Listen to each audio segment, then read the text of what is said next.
It's the Truepenny Show with your host, James Truepenny.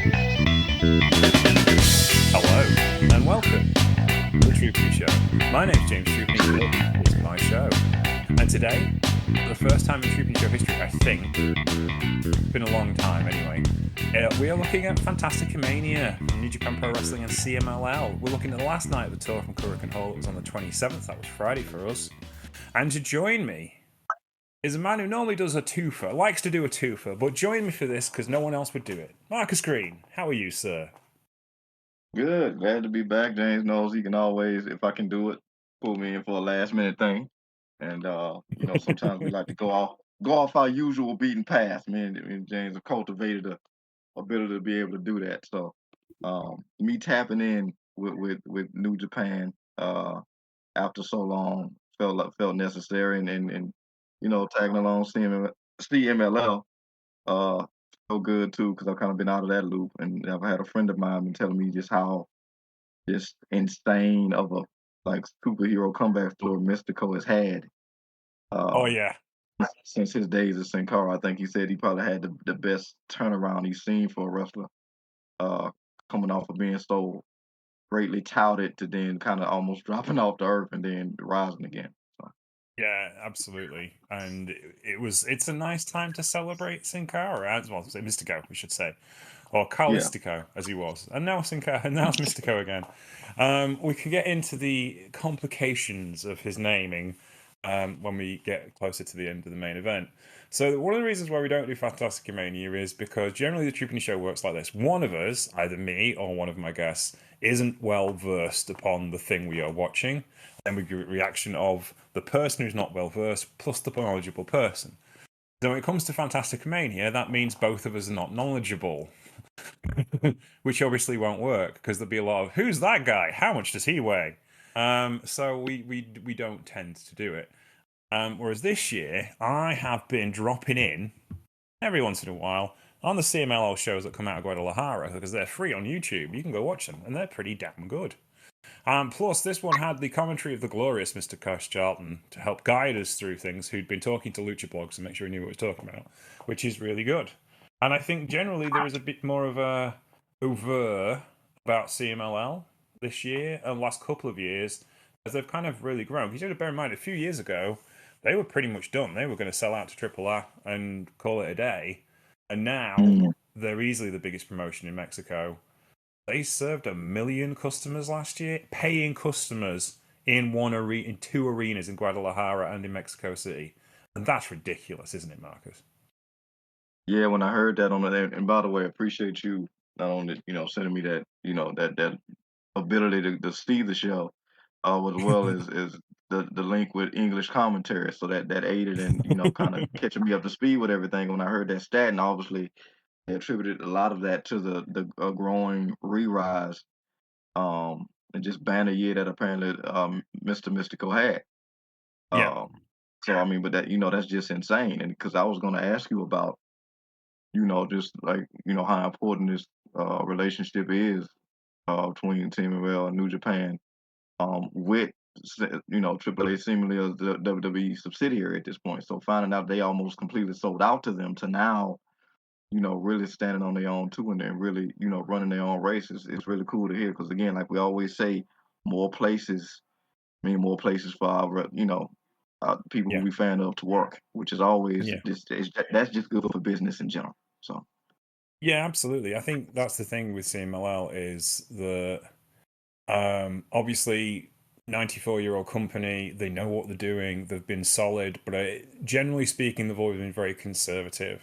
And they match up well with New Japan, who are by far the most conservative of all the Japanese wrestling companies. They've loosened up somewhat recently, but generally speaking, strong style was always kind of a proper sport. You weren't supposed to have fun with it, right? And if you think about back in the day, the symbiotic relationship between Ring of Honor, New Japan, and CMLL, they were 3 companies where Ring of Honor was kind of the junior partners, and CMLL was in second place, and New Japan were the senior leaders, right? And they would kind of rotate them around. But now it's quite clear. Obviously, Ring of Honor is part of AEW. AEW is the senior partner, and we don't tend to get a lot out of AEW the way we used to get out of Ring of Honor. And CMLL has become this very, very stable, highly regarded, incredible roster, an exceptionally talented bunch of wrestlers that are telling great stories, which the Japanese fans have bought into hook, line, and sinker. And that relationship has come very symbiotic, especially when it comes to excursions. We've got lots of wrestlers going off on excursion at the moment, or two main wrestlers going off on excursion at the moment, and we'll talk about Sho Makato first because he's in the opening match. And one of the reasons why the company is doing so well with New Japan and Lucha is such a bridge in New Japan with that style is because it's kind of become adopted into New Japan's strong style. You know, obviously Los Ignorables de Japón was a very obvious link of that, and Unbound Company has kind of taken that tradition forward as well. But generally speaking, it's just Lucha since the 90s, or since the 80s when Gran Hamada first went to Mexico and brought back Lucha Libre proper to Japanese wrestling, has really kind of helped each other grow between the two different kind of wrestling areas. You know, we even saw it with Glate when we was watching Glate regularly. There was Big Lucha, who there was their major contact, and then Triple A as well, and there was a big influence on the Glate roster.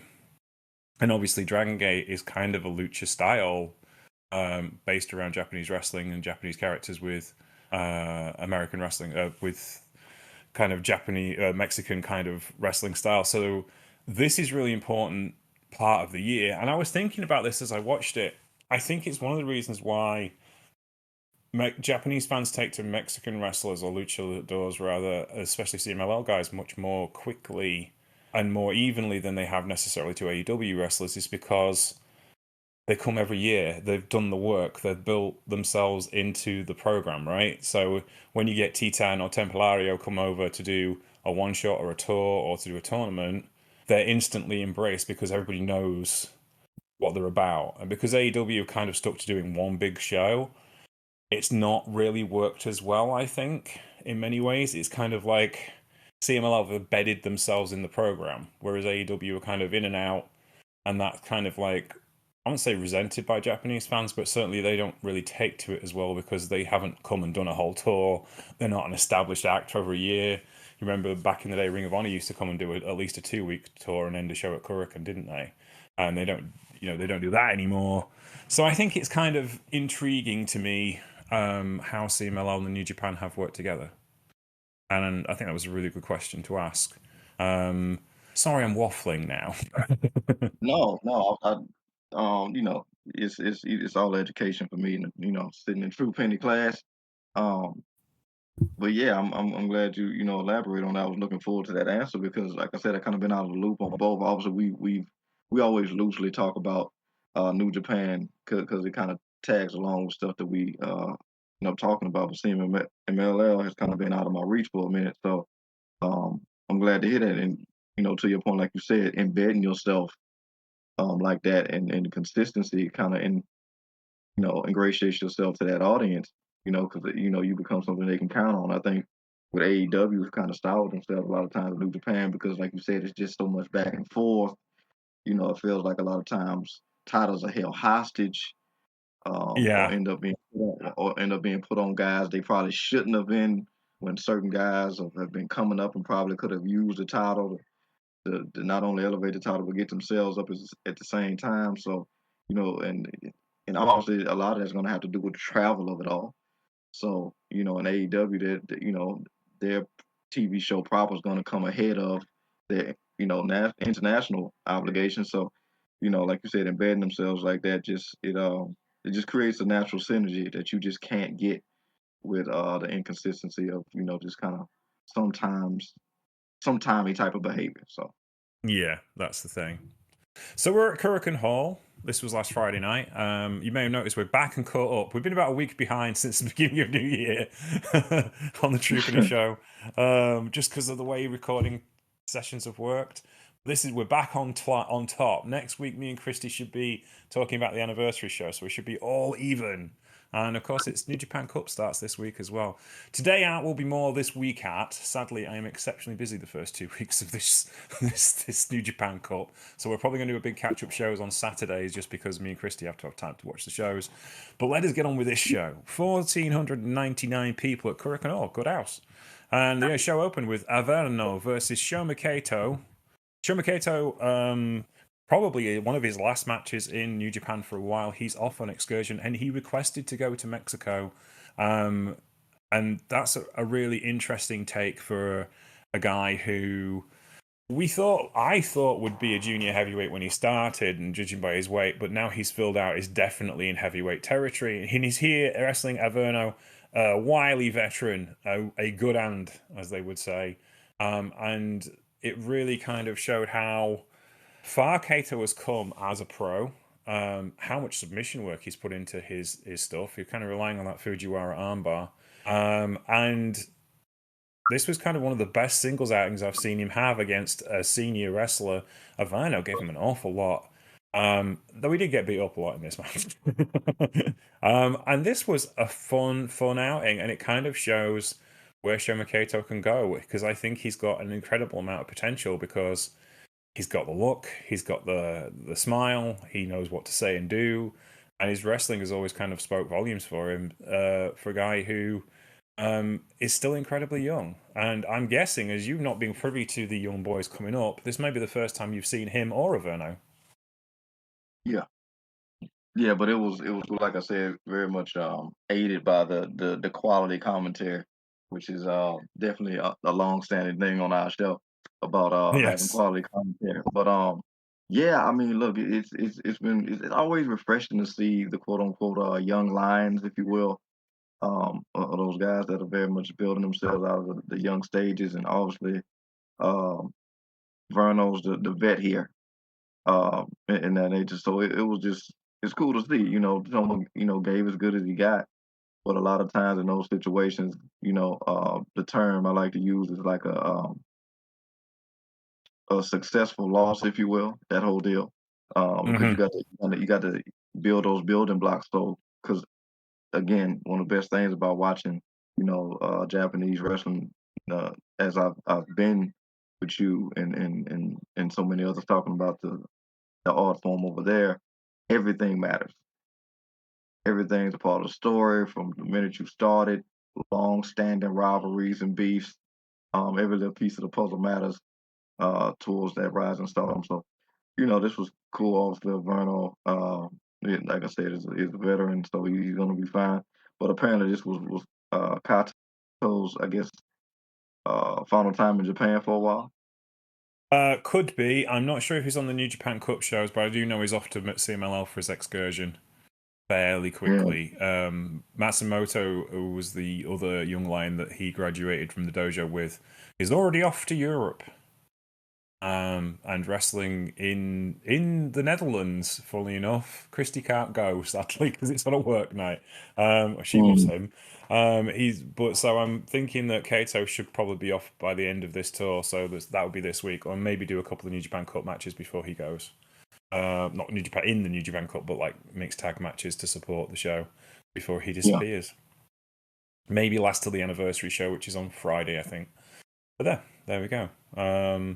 Yeah, it's interesting to see him develop, because he has become so exceptionally good very, very quickly. His development kind of has been very recent, I think. Just generally speaking, he's had a bit more space to room. As rookies they get a bit more room and give a few more maneuvers, and they're kind of like opened up a little bit towards the end of their young boy run. And this is kind of like where he's at. And yeah, I think he's going to be pretty damn good, to be honest with you. No, I'm looking forward to seeing that, and it's always tricky with those excursions because we've, some of the greats that have been champions that we've loved along the way have had, some very interesting excursions that have had moments but haven't necessarily worked out. Obviously, we know some guys that were in TNA early, and had some stints, and then went elsewhere. So, that excursion thing is sometimes it can be a bit of a flip of the coin, but I'm looking forward to seeing, how he comes out of CMLL, because like you said, with them working so closely together, it probably end up being more of a benefit in that regard. So Yeah. Right, let's move on then. We'll go on to the next match. The next match is kind of more what you expect from a lucha show. It's a multi-person tag. Hijo da Stuka Jr. tagging with House of Torture, Sho, Yoshinori Kanemaru, and Yujiro Takahashi. Going up against Masatori Yasuda, Master Wato, Stigma, and Tatsuya Matsumoto. 7 minutes and 40 seconds. This was an interesting one. Matsumoto's a newish rookie. He's moving along really, really well. He's incredibly ripped. like bodybuilder ripped. And he's certainly making an impression as a rookie. The other young boy in this particular match was Masatori Yasuda, who should be a while for a little round longer, but he's also kind of sowing his seeds as well, as far as his development concerned. He's pretty active on social media, and has kind of made an alliance with Tai Chi, and has talked about working with us as well. Hiromu Takahashi was his kind of hero. Obviously, Hiromu's gone now, so that didn't work out as well as he perhaps thought he should do. And they're going up against House of Torture, so you can pretty much guess what I thought was going to happen in this match. And to be fair, actually, it was House of Torture on their best behavior, so it wasn't as bad as it could have been. And there was it is a big dumb wrestling match. That's really all it is. Yeah. Yeah. Yeah, I mean, it's funny. Yeah, go the ahead. story. Sorry, carry on, Marcus. Keep going. No, I interrupted you. Keep going. I was going to say, well, but the story of the match is Master Wato is challenging Doki at the anniversary show for the IWGP Junior Heavyweight Championship, the long-time, lifelong rivals. And of course, House of Torture are going to try and injure him before he gets there. And that was the story of this match. They won, but they did not injure him. So carry on. Yeah, it was interesting because again, that's one of the staples for me and James. Like, a lot of these shows there are some good tags, good multi-man, which I can appreciate. But me and James kind of prefer the singles because we can break that down further incrementally. But yeah, this kind of gets resigned. It is a big dumb wrestling match. It was cool. Some of these guys I knew. Some of these guys I became new to. It was cool seeing Show and Tokyo Pimp again. It's been a while. And and I feel like the last time we talked about Wato, he was doing all the wrong stuff, but coming along. And now he seems to, along the way have kind of found himself, but now finding himself in some serious contention. So that's cool to see. But also while I was watching this, I'm like, I wonder how this is working out for James watching this, because as soon as I heard House of Torch, I was like, oh no. Oh no. 'Cause I hate them to the listeners. I dislike House of Torture by proxy of James. To be Ironically, fair, we're James. supposed to not like them. That is their job, and they do it very, very well. Yeah. So, I trust his words when it comes to this stuff, mostly because it's exactly what he says it is by the time I see it. Um, but I was wondering, like, what was the degree here of like effery, if you will, when it comes to House of Torture. To your point, it The was mild because would it yeah, be the shenanigominator? there you go. Shenanigonometer. The shenanigonometer was around about a 5, I think. It wasn't as bad as it Nice, could have been. There was like nice. Stuka Junior. Obviously, like we're watching it now just to kind of remind us as we're talking. Stuka Junior's hangman spot for the second rope with a choke was Yeah, just like, that's ridiculous. And he also does a spot later where he stands on Sho and Kanemaru's shoulders, and Sho and Kanemaru look terrified whilst he's doing this. And they carry him from one side of the ring to the other, and he does a Tepe con hilo over the top rope off Kanemaru and Sho's shoulders, which is just madness. So there was good yeah, big dumb wrestling in this big dumb wrestling match. I was quite impressed with it. I didn't see. I'd like to have seen more of who was it? I would like to have seen more of Stigma. He didn't really. He got a yeah, bit of a chance to shine, but I didn't really, because it's like they're trying to showcase everybody. And sometimes, I mean, if I'd watched the whole tour, I would have probably seen more of him. But for a one-match yeah, show, I think this was This is a big dumb wrestling match, and I don't dislike a big dumb wrestling match. No, either, and I kind of forget sometimes because at this point everybody is unless you're somebody like a Obafemi or something to that degree, um, maybe a big Bronson Reed, and hopefully he heals back Mm. and recovers quickly. You don't. Everybody kind of does dives and stuff to that nature, but when you kind of see it, feels back like we're getting back to the standard of it when you see the luchadors really do their thing because like the tope con he rolls, it's just effortless for them. You're jumping Yeah, off yeah. each other's back. You know, it's effortless, so it's really cool to kind of get back to some of that, which to a point may have curtailed some of the shenanigan meter, if you will, of house culture, because you really can't plan for somebody using your shoulders to hit you with a hurricane run or something to that effect. So that may have started a little bit, like you said, big dumb wrestling match. Obviously, Wato was supposedly the target, but didn't necessarily get the job done. Are you anticipating him being able to overcome his challenge for the title? Yeah, this is really interesting. Obviously, Christie's a massive Master Wato fan, and she's very up on the idea of Master Wato taking the championship because he lost to Dookie not long ago. I think it was just before Christmas. So there's an obvious redemption arc there for Master Wato to take the title.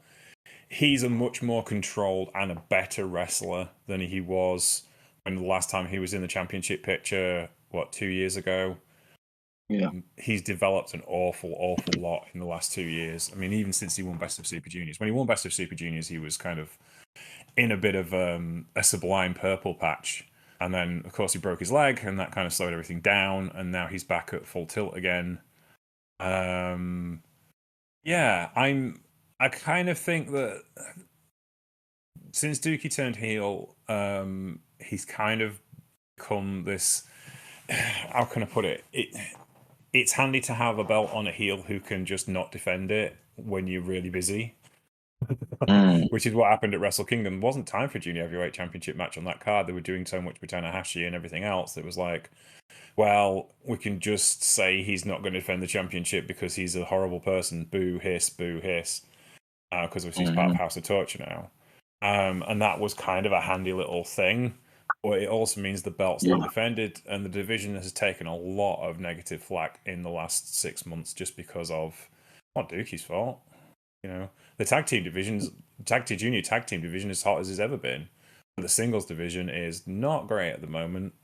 I don't think it is. I think it's fine. I think it's okay. I think it could be better. But it goes to the major issue we have New Japan Pro Wrestling not appreciating the junior heavyweight division. See, Hiromu Takahashi leaves New Japan Pro Wrestling. So, Mm. yeah, I don't say it's bad necessarily. The actual content's pretty good. The issue is, as it always has been since the late 70s, early 60s, when someone needs to move on, things don't get shuffled along quickly enough, and therefore it all goes to pot. So yeah, I'm looking forward to Doki versus Master Wato. It should be really good. I think the Shenanigaminator. We're going on with word Shenanigaminator. Shenanigaminator. I'm going to work on that. Will be fairly. Yeah, it'll be fairly low because generally speaking, in championship matches they tend to steer clear of it, and Doki's matches since he joined House of Torture have been less interference led, but obviously, you know, there's got to be a little bit of that because it's House of Torture. You're supposed to boo them, right? That's kind of the deal. So we'll have to Yeah. see. But I think Master Wato should really have a long, well, not a long run with it, but he'll have an establishing run with it because generally speaking, he's kind of got to be the next ace of the company. And I love Despy, but he's in his 40s. You know, he can't go on forever, especially as he's kind of held together with sticky tape and dreams at the moment. So, what do? You need another go-to guy.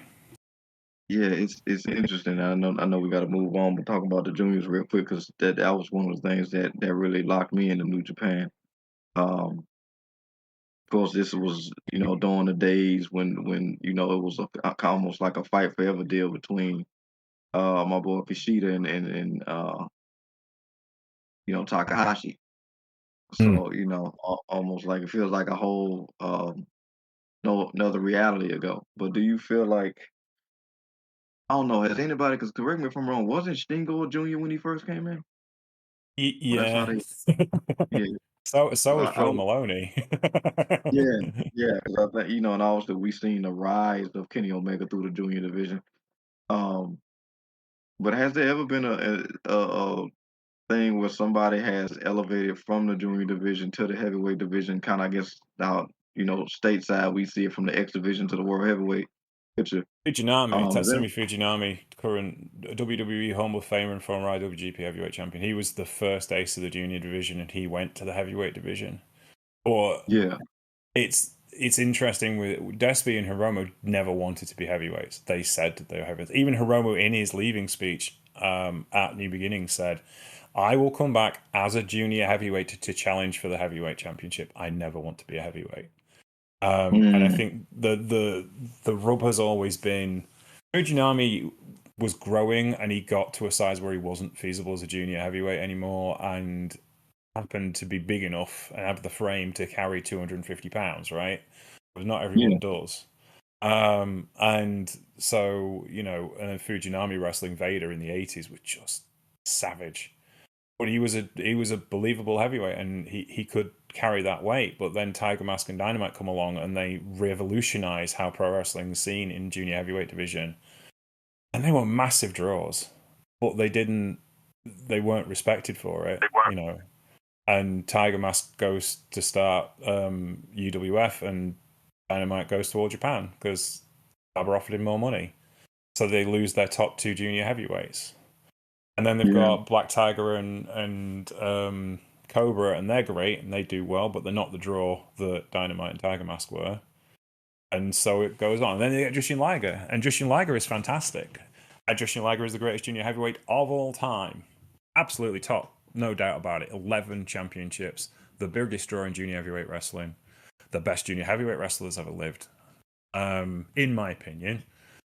But equally, even ran him at heavyweight and it didn't work because he was a junior, and that's he's the wrong size to be a yeah, heavyweight. So yeah, yeah, the issue becomes kind of like um just give them the props and give them the main events they deserve, and put them in the picture at the top of the card where they should be when they're the ones making you the money. yeah. That's kind of what made me, end up referencing Takahashi and Kushida, because they really did have that great rivalry that was kind of must watch. They were still in the show a lot of time, Mm. which was hard during that particular era because all the guys that had the big stars that were left were in their prime back then. But I think I was talking about potentially asking, have you ever seen a reverse where they taken somebody of a Kenny Omega or a Stingo and maybe put them back in the junior to kind of ramp up some of that momentum? And do you think that might help it now? Um, Not in New Japan. Ogawa in Noah, because he was too big. He became such a popular star and ended up being Global Honor Crown Champion in the 2000s. But Yeah, he went back down to the junior heavyweights because he wanted to be a junior. He wasn't. He kind of like he was still a junior heavyweight when he was heavyweight champion, and he was massively over. But also, like, you're pushing Kenta Kobashi and Jun Akiyama around for 20 minutes. That's a lot of work for a guy who's 200 pounds. yeah, And he went back to the junior division in the end before he retired. So he's the only guy I've seen successfully do it, and not necessarily happen in New Japan. And it's intriguing to me as if that it would be possible. Kenny Omega was probably, he didn't really want to be the junior heavyweight champion, but they needed him to fix the junior heavyweight division before he went up to the heavyweight division. That's the reason why he spent mm, a year in the junior heavyweight division. He didn't really want to do it, but that was kind of the deal. New Japan wouldn't sign him if he didn't. So he did that and kind of showed his worth, and that's why they put faith in him. yeah, So yeah.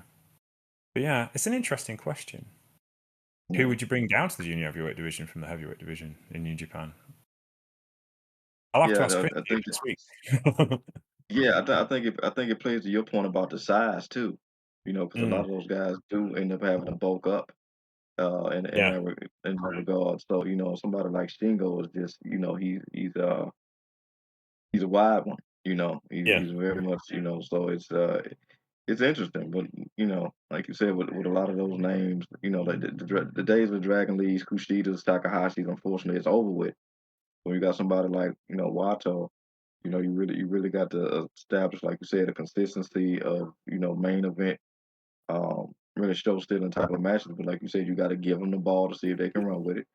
And when guys like unfortunately Despy, who we always champion on this show, being kind of held together like by crazy glue, to your point. You really have to iron that out. It almost comes off sometimes, and I hope this is not the thing where they kind of end up becoming unintentionally spiteful of the division because guys like Takahashi leave, so they kind of just like leave it to the wayside and kind of like unintentional protest because they're mad that guys like that leave. But it's like Yeah, lose he's been interest in such a it. pillar in that. Yeah, Yeah, he's been such a pillar in the division for so long. Some guys like that kind of they need to break from. But if you don't do the work to kind of build, to your point, after all these years, the group that's supposed to be consistently up next, and you got to that's the work you got to do. But I guess that'll be on our ace to do so. yeah, absolutely. Shall we move on to the next match, sir? Let's do it. Okay, so this is a special singles match. It's Tiger Yep. Mask on his last run in Fantastamania. This is his last year as an active professional wrestler. And he wrestled Magnus in a special singles match. But Magnus decided to do something a bit special and insisted on being addressed as a Black Tiger for this match for Tiger Mask's final Fantastamania showdown. He wanted to do something special. For those of you who are not aware of the legend of Black Tiger, if you go back to Tiger Mask's origin in the mangas, in the comic books, Black Tiger was his nemesis. And the Black Tigers that there have been down the years have been some of the greatest junior heavyweight wrestlers of all times. The first Black Tiger was Rollerball Mark Rocco from Manchester. The second Black Tiger was Eddie Guerrero. The third Black Tiger was Koji Kanemoto, and the fourth Black Tiger was Azur Rock himself, Rocky Romero. So you get an idea of there's an awful lot of weight behind wearing that black mask. Yeah. Let's compare you to the greatest wrestlers who've ever lived. You are an arrogant man, sir, and I like it. I appreciate you doing the thing, even though you're supposed to be a bad guy. And this was a feisty little match. Tiger Mask, obviously nowhere near as fast as he once was. Still as salty and mean as he always was. But this was a gun fun wrestling match. And I'm going to miss Tiger Mask when he's gone. He's had a very long and prosperous career in New Japan Pro Wrestling and in Michinoku Pro Wrestling where he started. And I'm kind of sad to see him go, I'll be honest. What do you think of this one, Marcus? Yeah, and be bouncing this off you. Tiger Mask to me is kind of in that Liger class of Yeah. guys. So it's still really cool to see him still going. Obviously, very much appreciate the lineage, even though I've always been told it's an extensive lineage, and probably from you about the just the origins of the mask and what that lineage is, and then now being told about Black Tiger, which is really cool because I'm somebody that's really into comics and anime and stuff like that and shonen, so all that stuff is just really cool for me in general. To see them kind of bring that from there to real life and then kind of back again because they kind of do some interesting stuff with comics nowadays with wrestlers. So just that aspect of it was cool. Again, like I said, it's cool to see Tiger Mask still going. Not necessarily as fast as he used to be, but still snarly and gritty. And you very much persevered to get the classic, pull off the classic Tiger suplex. Popped it off here, which I always appreciate. That's one of my favorite variations of a suplex. So yeah, this was just really cool to see. So many different masks across the show, designs and stuff like that. Didn't go long, but didn't need to. And the vet got the win. Like you said, this is his last time going in CMLL, so I appreciate the respect that was given always. Just one, all the respect shown, and yeah, Tiger Mask is he's another staple that's really cool to see, still see around. So yeah. I did have to make a mistake. Koji Kanemoto was, of course, Tiger Mask 3. My bad. Yeah. I will now go through the list of all official Black Tigers. Mark Rollerball Rocco, Eddie Guerrero, Cesar Gonzalez, Rocky Romero, Tatsuhito Takiwawa, Tomohiro Ishii, Osei Rongai, Vicky Reyes, and now Magnus, which is one hell of a list. Yeah, that's really cool. And I think another cool aspect, just listening to you talk about it, and listening out those names, it really kind of keeps out that whole thing of, like just the passing down of the mask and the monikers really keeps down all that noise about guys biting off other guys' styles and like whole gimmicks, because some guys we've come to know that kind of get the credit for stuff years later, kind of lifted it off other guys. Like obviously, I guess the most famous would be somebody like Flair or Yeah. something to that nature. And some guys acknowledge it, and then others don't, because it's kind of that thing like when people take jokes or steal other stuff. It's like, well, I'm the one that popularized it, so it's mine. But that really keeps down the noise when you kind of just passing down that moniker like that.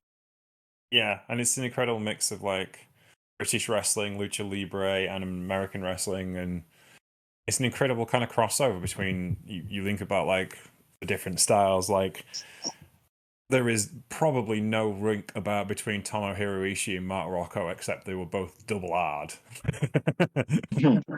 And Nosso Rongai, of course, is kind of like more cerebral. He's a booker. He's the booker of Noah, now. Massively important in the wrestling industry. But he had his stink as Black Tiger as well. There was a tag team match on the These Days show in, I think it was Michinoku Pro did the These Days show in Osaka, and it was 4 Black Tigers versus 4 Tiger Masks. Oh, it was 3 Black Tigers and Dynamite Kid against the Tiger Mask. That was like an insane match. It was Dynamite's last professional wrestling match. Yeah, it was this Tiger Mask was on that show, because the 3 other Tiger Masks, obviously Satoru Sayama, Misawa, I can't remember who Tiger Mask 3. That would be Koji Kanemoto, yeah. Current Tiger Mask. It is amazing. There've been 4 Tiger Masks, but 9 Black Tigers. The Tiger Masks are winning on longevity alone. Yeah, Yeah. All right, shall we move on, sir? let's do it. Okay, then. So the next matchup was Big Dumb Wrestling match, because it just made no sense whatsoever. It did kind of, to a little bit. Cozy Max, Okamura, and Satoshi Kojima, who have been running roughshod in MLW, of all places, tagged up with Hechisirio from one of the 7,339 members of the Don Callis family. Against Atlantis Jr., and unfortunately, Daisuke Taguchi. I bet you didn't miss him, did you? Anyway, this was 10 minutes and 28 seconds. I should, of course, say, Okamura, as always in Japan, accompanied by the wonderful Mima Shimoda, the baddest of all bad heels in pro wrestling history. She works for New Japan Pro Wrestling now in their backstage. She's one of the reasons why Jay White is the way he is, as a character at least. Amima was, of course, part of the LCO. LCO, Los Cocahares Orientales, the Oriental Bitches, the greatest heel tag team of all time. She used to start by pile driving somebody through a table and then would escalate it. Anyway, Yeah. so there's them, and then there's the others, and we've still got Atlantis wrestling here. He comes and does this. I think he wrestles a few other shows as well in a year. How many shows? He's now 63. Bless him. How many shows did he do last year? Where's match statistics? Last year he wrestled 13 matches last year. He's on a slowdown. He wrestled 91. Oh no, he wrestled 91 matches last year at the age of 62. And had a 1-loss record last year of 76.9%. There you go. Still cooking at 63. And Atlantis Jr., who's kind of taken over his role, obviously, as Atlantis, and is massively popular. And this was Big Dumb Wrestling match. But I agree, I appreciate it, because they've got guys who just know what they're doing. Taguchi. Taguchi is so Yeah, annoying. He turned Taguchi is so annoying. He turned Hechiserio and Akasa never remember his name. Okamura and Hechiserio babyface for this match because he was so annoying. But yeah. there you go. It is what it is. It was good. I liked Yeah. it. What did you think of this? No, same here. Taguchi is nothing if not consistent in that regard. Um, yeah, it was just like you said, big dumb fun, but big dumb fun with guys who know exactly what they're doing. Um, and it's just always funny hearing the math from you when we talk about these shows because it's like the guys will be like 62 and doing 91 matches.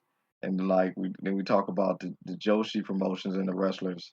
Who by the way, these Joshi tag teams have the best names. The Oriental Bees, Jesus. That's Yeah. and absolutely live up to the name. Like it's not just hyperbole. But Oh, no, no, no, no, no. I daren't it's, send you their stuff. yeah, that's insane. But yeah, they always live up to it. But yeah, the dudes will be like almost 70 and wrestling like they in their 20s. And then you have the young women who have the in-ring abilities of a 70-year-old, but but they're not even in their 20s. So it's like that math is always just a lastly head shaking to me. But it all works out. But yeah, and it's also cool to see Kojima again, and Hechicero is to me he's just must watch. It's a lot of guys in masks, particularly on this show, but he still somehow finds a way to stand out even in a match like this. And really at this point he can go with anybody. Um, Yeah. Came up multiple times for match of the year candidates for me looking at it last year. So, yeah, um, like you said, big dumb fun, but big dumb fun done right, which is what we appreciate most here. Yeah, absolutely. The story is like Hechiserio and Atlantis have kind of got a thing going on at the moment, which is good, Yeah, and that's just really good wrestlers.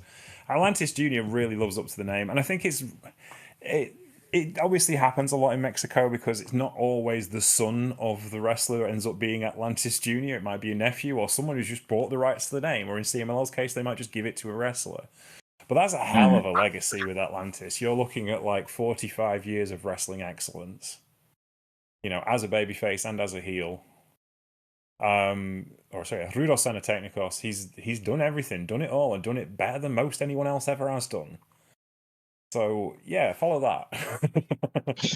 He's living up to it, and that's really cool. Like, every time I see him, he gets better, and every time I see him, the fans love him more, and that's kind of what you got to do to be Atlantis Junior. And I think it's amazing. I love Hechiserio as well. I've really come to appreciate him as we've watched him in like Pure Rules matches in Ring of Honor, and in yeah, AEW and in CMLL as well.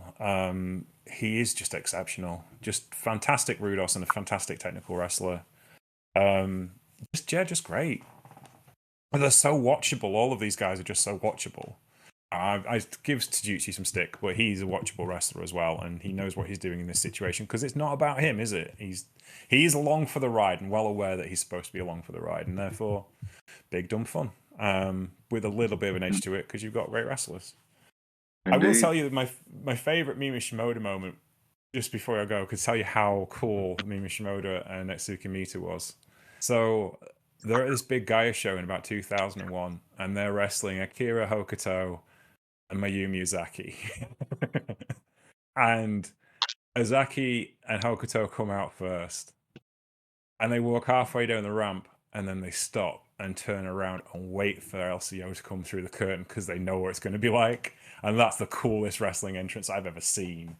It wasn't big and flashy. It was just like, we're going to kick their ass before they kick ours. So yeah, um, yeah. Me and Dara did a show on the LCO and specifically Exuki Mita a while back. If you want to go back and listen to that, I should do an LCO playlist. I kind of want to do the LCO again. Life and Times of the LCO. I've kind of done it once, but it's just so good. I should go watch more LCO matches. I shouldn't have to podcast everything I do, should I really? But there we go. Should we move on to the next one, sir? Yeah, Yeah. So next one. Again, big multi-man tag. This one's slightly more serious.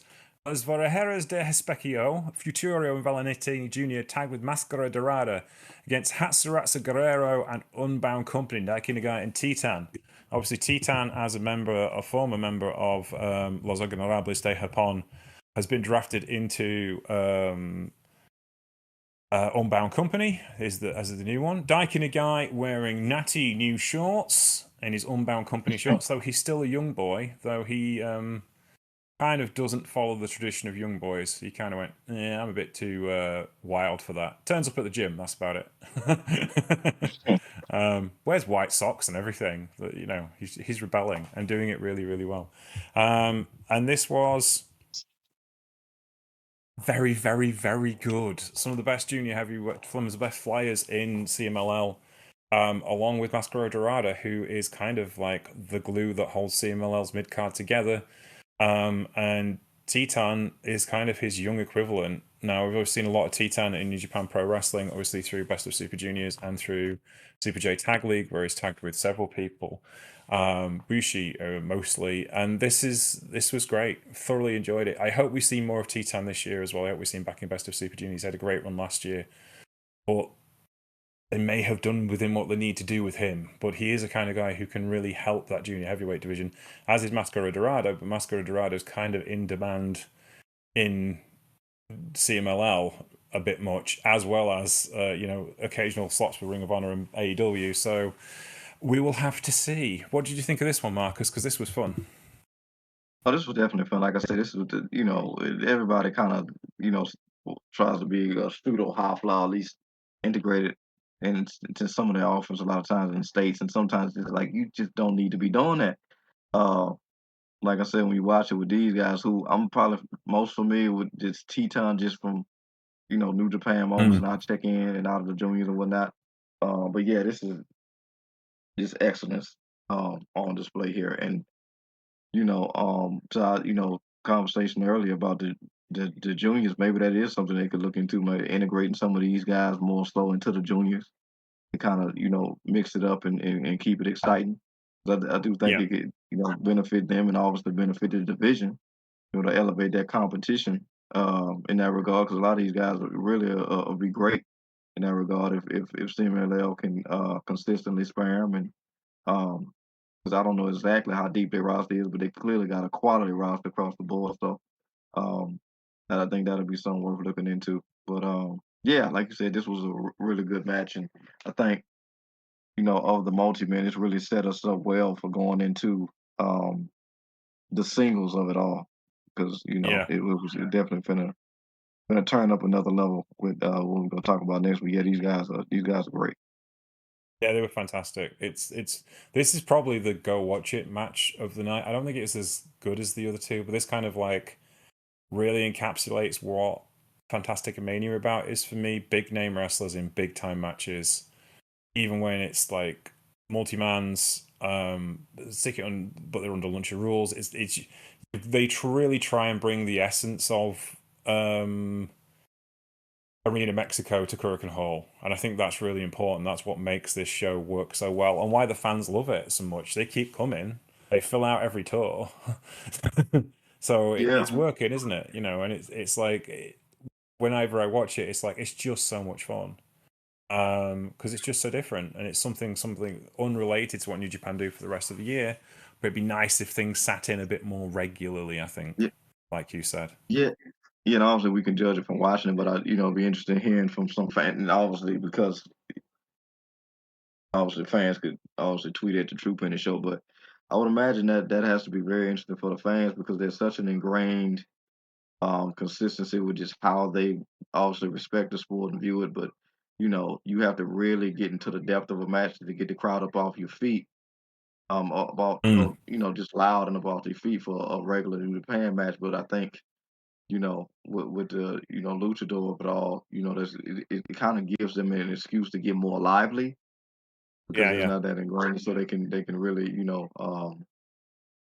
really give it a different level of loudness, if you will, and excitement. Kind of allows them to loosen up a bit because, like I said, the yeah, one yeah. thing I did definitely appreciate when I first started watching New Japan is like, oh, they have a natural respect for the sport. It's not them coming to the shows to get themselves over or have egregious Yeah. signs to get on camera. There's a natural respect for. So yeah, I think this really integrates everybody into it. Like you said, that aspect of bringing um Mexico Arena into Kirk and Hall. That's just that concept and the site and the numbers that they've been pulling in Mexico Arena of Arena Mexico or any indication. This hopefully is going to be a long-standing relationship.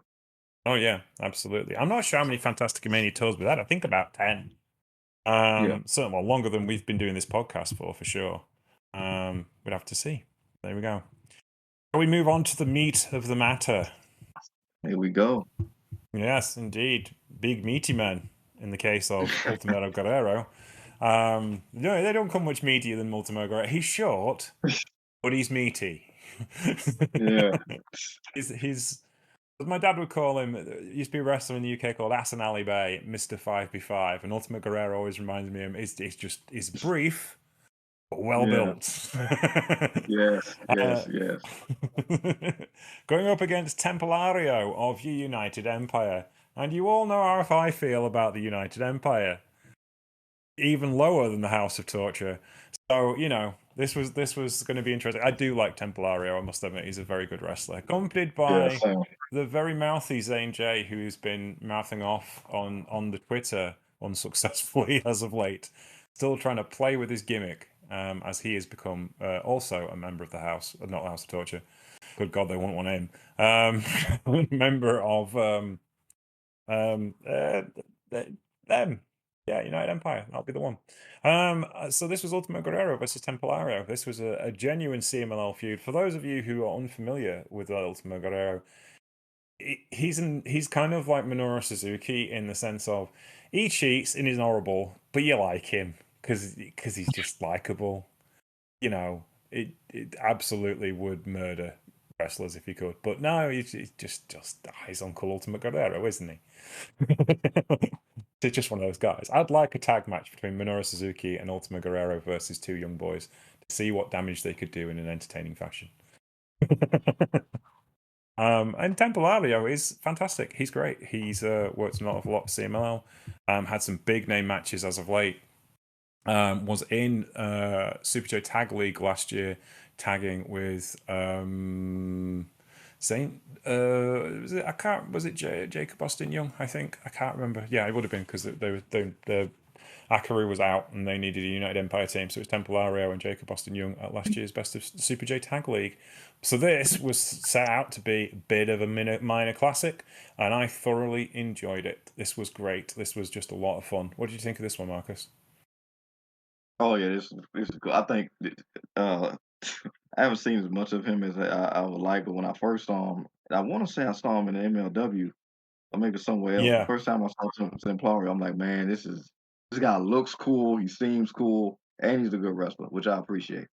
Um, yeah, but like I said, it's a lot of masked guys, and I've always kind of liked just the whole thing with the Templar Knights, which is what is inspired by and all that good stuff. But yeah. it's funny because listening to the commentary on this match, I had to recall because it's been so long since heard anything relative to New Japan in that regard. I'm like, okay, I know how I'm supposed to feel about House of Torture because of James, but am I also supposed to hate? you know, I don't know. Cause it's like they got Templario, and I really like Templario. Am I supposed to? I got to get it confirmed. So I got to get it confirmed. 'Cause Templario is really cool. I really like Templario. That's okay. Really, You're allowed to like other people than what I say. It's all right. It's no, not the end of the yeah, world. yeah, but we end up aligning because I hate the factions that cheat too because a lot of times they don't necessarily need to, and it ends up Yeah, robbing the match and it got real bad for a minute there with House of Torture and New Japan. During my excursion, I was hearing from you almost every week about just how they were completely turning the crowd about the crowd because they knew the minute they was in a match it was going to be a crap finish or no finish at all. So, yeah. um, it's cool. But yeah, I did love Templario. Um, as you was talking about Ultimate Guerrero, which is my introduction to him, and yeah, he does seem like somebody's grizzled father who you do not want to show up to a parent teacher conference when the child has not been up to speed. And I was thinking, I was thinking about that Big E quote about meaty men slapping meat, and I was sitting up there, I was like, man, Ultimo Guerrero, Hechicero, Ishii, and Shingo would have just Oh yeah, they would literally have to have Icy Hot sponsor the match. Like that's how yeah, much, and I'm thinking about that as a 4-way, but I'm like, nah, let's see if I can cater that more to James. Let's break that into a tag and put Ishii with my boy Shingo, and then yeah, put Hechicero with Ultimo, and then that would still get to saying that man that you talk about yeah.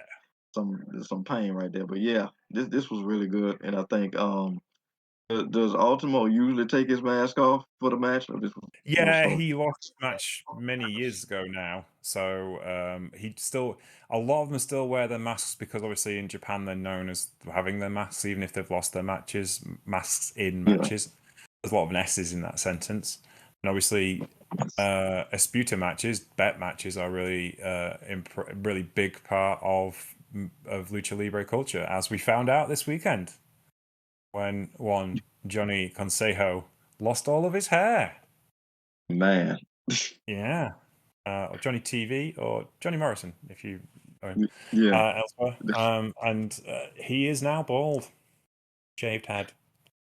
yeah. I was one of my friends on Twitter tweeted. He was like, yeah, well, like it's insane that obviously he got his hair cut, but he's like he got a quality buzz cut for somebody that just lost all his locks. But yeah, this is certainly new territory. I don't think I've seen him with those locks ever. So this is Yeah, a different stage. he Taking it real he serious, must. what you have to do.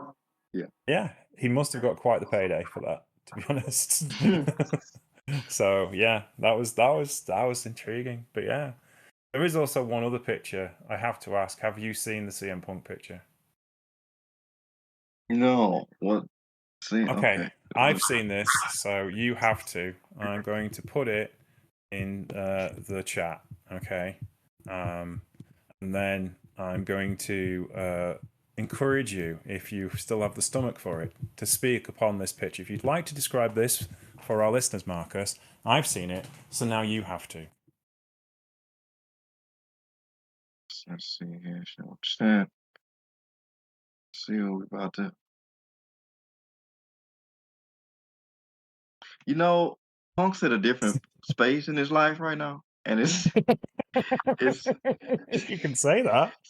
he's in a, he's in a different space. This is a real far cry um from oh my God, he's backing me into a corner and he might punch me to feel, or extremely crappy friend feel, extremely crappy mentor feel. All those narratives may have all been equal at one point in time, but he is in a completely different headspace now, and obviously, even coming off of losing the legendary Larry, with his lovely wife, he seems to be in a different headspace, which I can appreciate. I can't appreciate this photo ever again.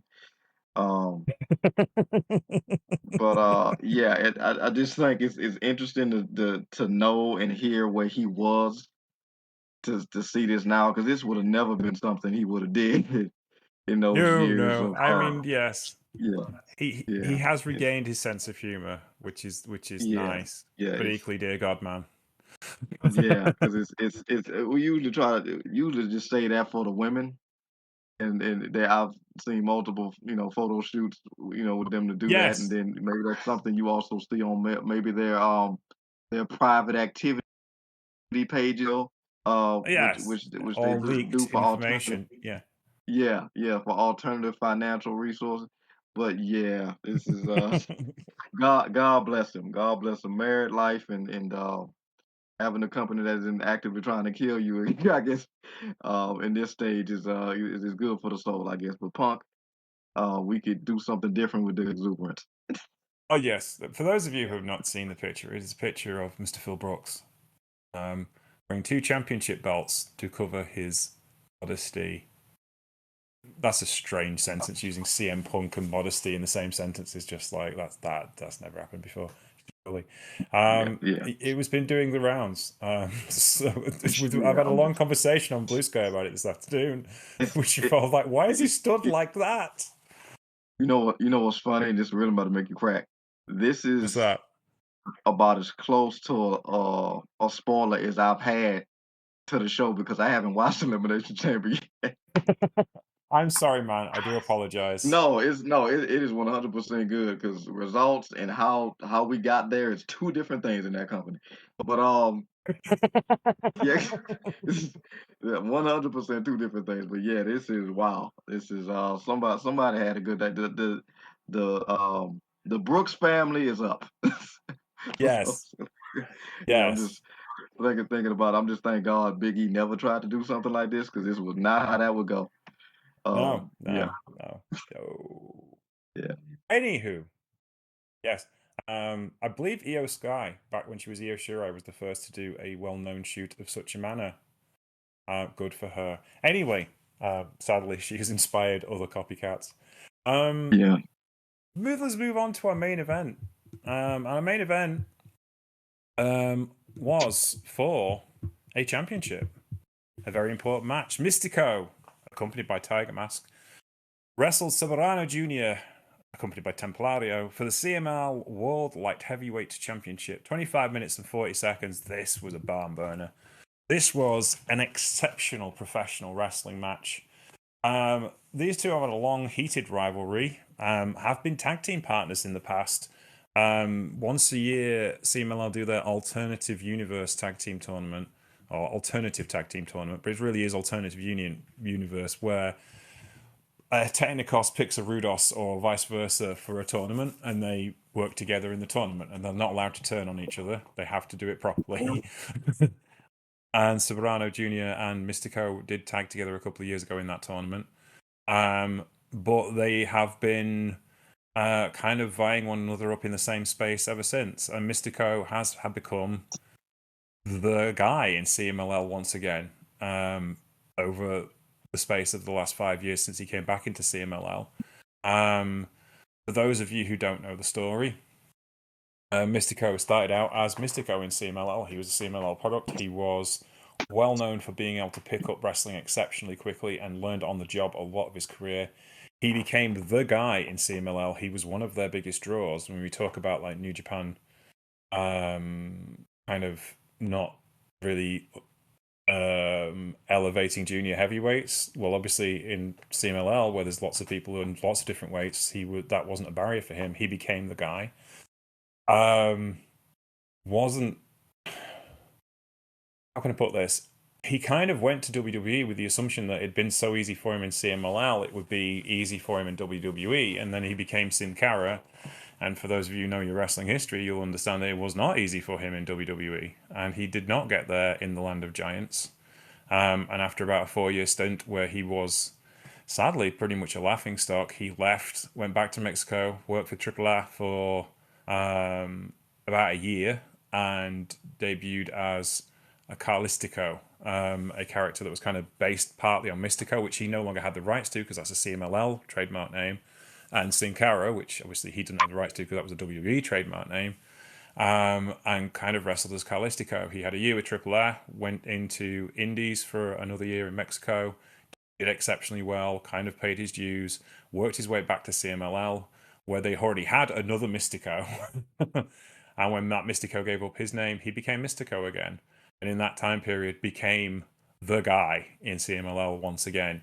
Just more or less basically based around will.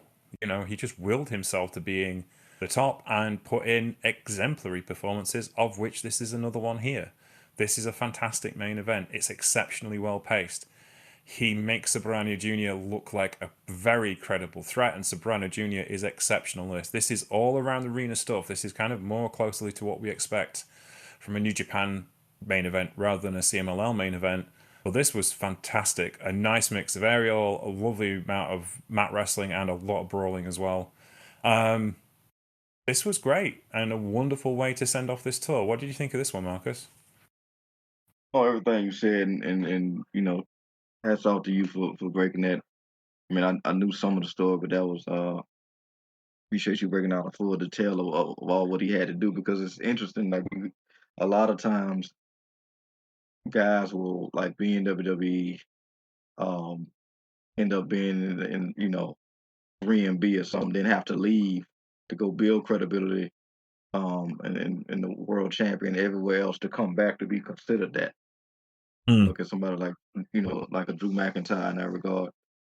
But he got soured, and then he came in touted as like the best.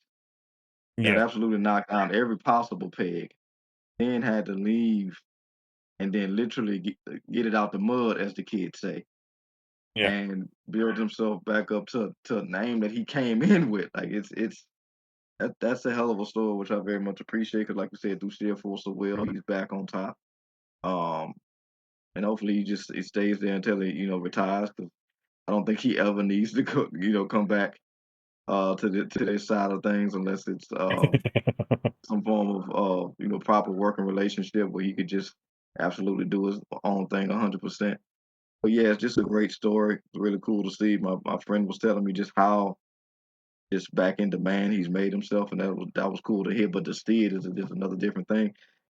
And maybe it's just me, but Sabanero, who obviously I'm new to and introduced to here, he was very much giving me signs of like early heel or prime heel stages of Jay White. Uh, Yeah. when just the Yeah. way he saw that cockiness and stuff, and very much just piss and vinegar, really pissing off his opponent, really just playing up to the cockiness and the bravado of it all, and having the skill to back it up, and not too often do Yeah. we see. And also, I think to your earlier point, this is probably the best showcasing of it about bringing that Arena Mexico vibe into Kurgan Hall. Like we see, you know, people go outside in New Japan and throw people into the railing and maybe over the railing a little bit, but they went into the crowd, went to the Yeah. upper stages. That rarely, if ever, happens, in New Japan. And again, that's another little exciting element for the audience. And Mystico can, provide that little thing. It kind of almost took me back a little bit to Lucha Underground days, where Mm. they would find some kind of way to make that small intimate space seem big. But yeah, that was really cool, and it was cool seeing the contrast in styles too. Because while obviously Sabanero can do his thing and with the ropes, very much had more of a grounded bruiser style to kind of counteract a lot of that high flying Mystico was doing. Uh, Mm. and Mystico very much had to find, as he does, and brilliant with it, the counters of those moves Yeah. to the point where we got to the point where they were just doing the same moves and just countering each other. So that was cool. But yeah, Mystico is fully 100% back in his bag, and I don't doubt that Samanero will be a champion one day if that's something he cares about. Because according to commentary, he kind of just wants to be, a really good looking pain in the butt, which is another thing that kind of plays into the Jay White nod, if you will. But yeah, Yeah. really really cool stuff, really good stuff. Even just going on the side and disrespecting Tiger Mask, which is a no. Again, very much something that the Switchblade would have been doing. Uh, so yeah, it was just really cool to see. And they definitely closed out the show the right way. And even with all the disrespect that we saw, the respect at the end of the match, like I said, I always appreciate that. Yeah, absolutely. And at the end of the show, all of the Rudos and heels came down to say thank you to the New Japan crowd for their efforts of this week. And it's so much fun just watching wrestling when people enjoy it and there's not an agenda to it and it's not necessarily something you have watched before and you're learning something new. And I think that's the thing with watching this for me. And it's kind of the same feeling I have about Wrestling Christmas when I go and specifically try and watch things I haven't watched before or I haven't watched for a long while. Is like, I still love wrestling. I love it in a different way now than I did when I was younger, partly because of the things I've learned about watching so much wrestling down the years and the historic stuff I know. But it makes me appreciate fans more that are just into it. Like we talked about this today, like they're not there to get themselves over. They're not there to make signs and do things. They get there because, well, they have to make signs. They do make signs, but they're there to support their guys, and there's nothing wrong with that. And I kind of see Lucha in that more of a pure experience kind of way because there's no meta-ness to the crowds a lot of the time. It's just kind of, we're going to boo this guy because he's a bad guy, and we're going to cheer this guy because he's a good guy, and that's the way it's supposed to be. And I kind of miss that sometimes in wrestling, and especially with New Japan audiences who can be contrite. Osaka, for instance. Oh dear lord.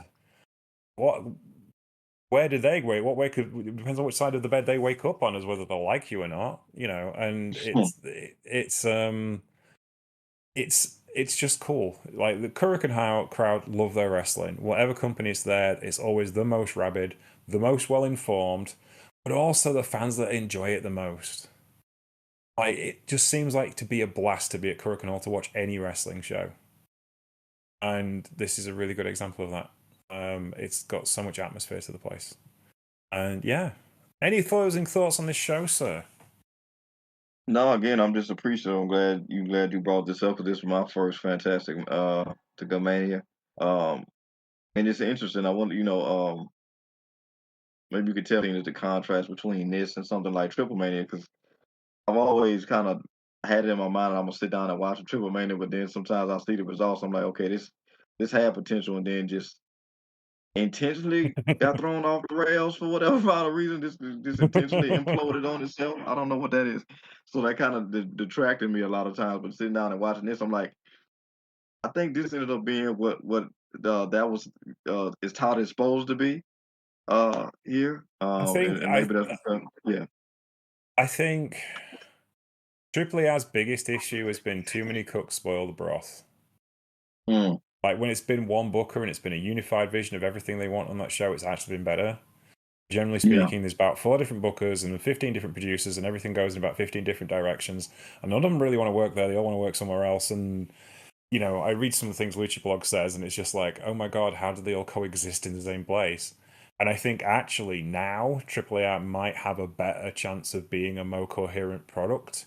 It may be more homogenous and less kind of lucha than perhaps we wanted it to be. Yeah. Because of WWE's involvement, it's obviously going to be a bit more entertainment based, but AAA was always entertainment based. That was kind of the point. It was the non-traditional like lucha experience. Whereas CMLL was kind of like is still about tradition. That's kind of their gimmick. There's like 94 years of tradition in oldest wrestling company in the world, and you don't want it to be like flashy and new to an extent.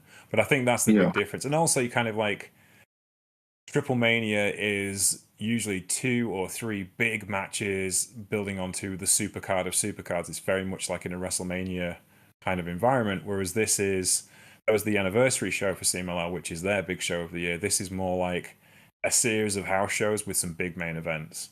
So therefore, it's kind of a different feel, but I think it's like this is closer to like going to Arena Mexico or going to Guadalajara Arena and watching wrestling there. I think you kind of get Yeah. more of the nitty gritty, if you see what I mean. Yeah. And I think that's Yeah. really important. Yeah. Yeah. All right. Appreciate that. Yeah. It's okay. Thank you very much for listening to the Truepenny Show today. Marcus, where can we find you on the internet? Yes. Yeah. You can find me on Twitter. Throwing my hands up and shaking them ball fist from the porch with everybody else. As yeah, we're being led by the Dark Empire right now into unnecessary bit of war. So yeah, that's yeah, it's just real. It was interesting times. Now I don't know what to label it. I'm just happy to be here for now. But yeah, you can find me on X at Paradox Kid. That's PARADOXKID. Always down in the chat. Yeah. Not to lecture my American friends about what happens in November, but take very careful consideration about who you vote for the rest of the world's sake. Indeed. We'd appreciate it. Indeed. Yes. You can find me on Twitter, on Blue Sky, and on Mastodon, as well as PixelFed and Instagram as Sheriff Lone Star or Sheriff Lone Star TX. If you fill in Sheriff Lone Star, it'll make it the rest of it. You can find the Truepenny Show on Twitter, Mastodon, and on Instagram as Truepenny Show. Yeah, it's not been a great day today. It's not been a great week, nor has it been a great year for anyone. But there are lights at the end of the tunnel. There was a by-election in the UK this week, which was won by a socialist plumber called Becky. So there you go, and she beat out one of the country's most renowned and well-platformed racists. So there you go. That's a good thought. Nice. And in nice things, we can say it's the New Japan Cup this week. and we love wrestling. So what's better than the New Japan Cup? And I'm watching the first Banana Ball games of the season. It's basically summer, is what I'm saying. Nice. Yeah. Don't let the horrors of life get to you. Though we are obviously very sad for some of the horrors that have got to do with life this week. But yeah, I'm gonna go watch some Banana Ball. Forget about things for a bit before I'm back at work tomorrow morning. And in the meantime, thank you very much for listening to the Truepenny Show, and thank you, Marcus, for being my friend. Oh, thank you for being mine. Always a pleasure. Yes, we will see you probably on Saturday with an update about New Japan Cup, but definitely on Monday with the anniversary show of New Japan Pro Wrestling. 54 years of strong style. Take care, and we'll see you soon. Bye.